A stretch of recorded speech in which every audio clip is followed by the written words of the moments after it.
تحبي ولا تكرهي. انا نقول لك بكل صراحه، بنتي عندك شكاره، عندك درهم قاعده تقول لك بصحه عيدك ويجيبوا لك الحلوى وكذا وكذا، ما عندكش والله واحد ما يدغدغ لك ولا يشوف فيك، صدقيني. ما هذا هو السبب اللي راه يخلي الناس منفصله مع الماده سيطرت على كل الطرق. عندك قاعد دغدغ لك الناس، ما عندكش والله واحد ما بالتليفون ما يعيطولكش باش تكون نايم. هذيك جزائريين واش علاه سي كوا كي تخمي بعقل علاه. هذا يقولوا له الغزو الثقافي الصهيوني الامريكي، يدخل اقوى من سرعه الضوء، يريب البيوت. هاي لا بروف. خميتي بعقل، خمي بعقل بنتي. العيد احنا مزيان رانا في دوله ما شاء الله، وعندنا دولتنا قويه وعندنا رجال. هذه الاولى باش كنا لاعبين سي فيرتي بور نو. البلدان الاخرين العيد ونحاولهم، لا الكبش وما يذبحوش. باش احنا الحمد لله عز وجل عندنا دوله ما حبطتناش راسنا في الارض.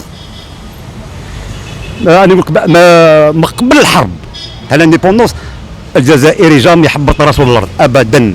وشنو اكتيلمون كاسيون تاع العيد وكذا وكذا وكذا، الغزو الثقافي الصهيوني هو اللي رجعنا. كما احنا نقولوا انا ما نعيطلكش باسكو انت فقيره. لو كان اختينا عندها شكاره نعيط لها واش راكي كذا ولا لا، ما عندكش اوتوماتيكمون والله واحد ما يشوفك بنتي.